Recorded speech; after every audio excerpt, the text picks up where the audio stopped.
Bonjour et meilleurs vœux à tous pour 2023. Alors, j'ai intitulé cet épisode Perspective sur 2023 parce que je pense que vous avez noté que dans mon école, on ne fait guère de prévisionnel dans la mesure où il s'agit d'une astrologie évolutive et non pas déterministe et prédictive. Parce qu'en réalité, lorsqu'on est astrologue, la seule chose qui soit réellement prédictible, et ça je l'ai déjà dit, on fait des prévisions dans toutes les sciences sur la base de nos connaissances tout simplement. Et donc n'importe qui ayant les éphémérides de l'année sous les yeux pourra vous dire que, par exemple, Jupiter entre en Bélier, que Saturne est toujours en Verseau, idem pour Uranus qui est toujours en Taureau, Neptune en Poisson, c'est-à-dire qu'au niveau des planètes lentes qui bougent très lentement, il n'y a pas grand changement, hein.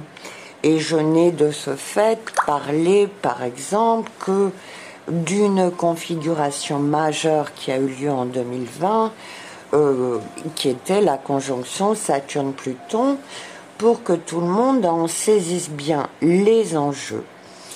Car ce sont les enjeux bien plus que les positions planétaires qui sont importantes à connaître. Et c'est à cause de ma longue expérience d'astrologue où j'avais commencé à voir que ce que nous disait l'astrologie et ce que nous disaient les médias, surtout en matière économique, n'avait strictement rien à voir et qu'avec l'astrologie, bien entendu, on était bien mieux informés que par les médias. Mais nous n'étions pas encore en 2020 où la désinformation atteint des niveaux proprement hallucinants. Néanmoins, du fait de mon expérience, je ne me suis pas alignée sur ce qu'il se disait. Et honnêtement, j'ai arrêté de commenter l'actualité depuis l'affaire Mohamed Merah, où on avait écho grâce à Internet des dessous de table, des magouilles qu'il y avait derrière, et ce dont un astrologue avec ses éphémérides n'est absolument pas informé.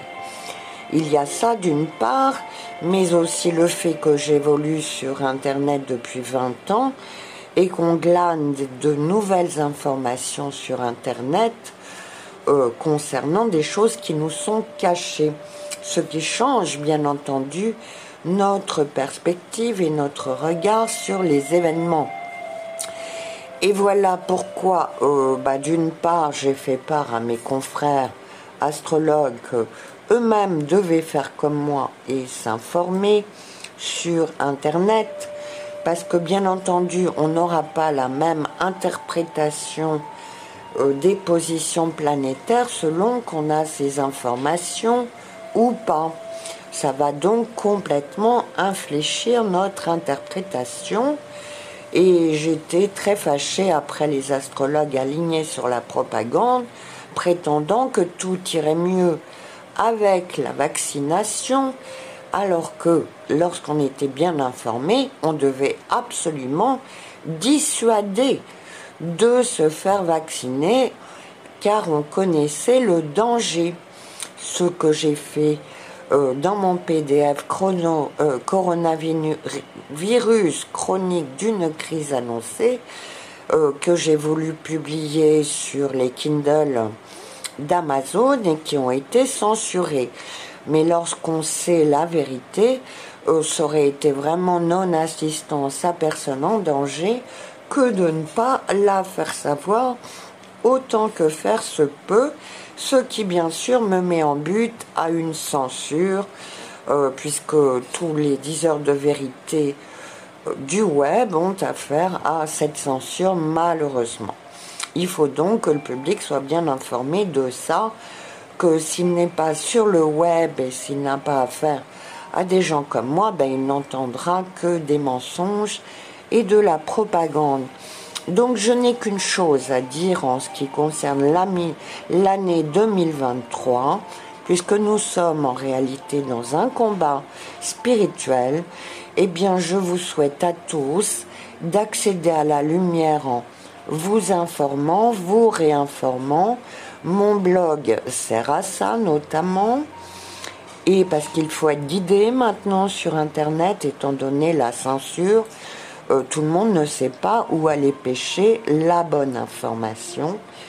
Donc, ceux qui ont la chance de recevoir mes podcasts, eh bien, s'il vous plaît, faites savoir où est-ce qu'on trouve de la véritable information dans la désinformation générale et que je n'hésite pas à qualifier de criminel, car nous sommes là dans des questions de vie ou de mort. Voilà donc tout ce que j'ai à dire pour 2023. Vous souhaitez d'évoluer tous au maximum vers la lumière, car les enjeux d'avenir sont vraiment de taille. Alors bien sûr, on espère que 2023 verra une embellie, mais c'est plus certain en 2026. Parce qu'il faut précisément que tous les désinformés viennent au devant de la véritable information afin de comprendre un peu ce qui se passe. Ce n'est qu'à cette condition que le destin de l'humanité s'améliorera et pas autrement. Voilà donc, en tout cas pour ce qui est de mon public, qui s'est raréfié bien entendu, car ma chaîne YouTube a été censurée.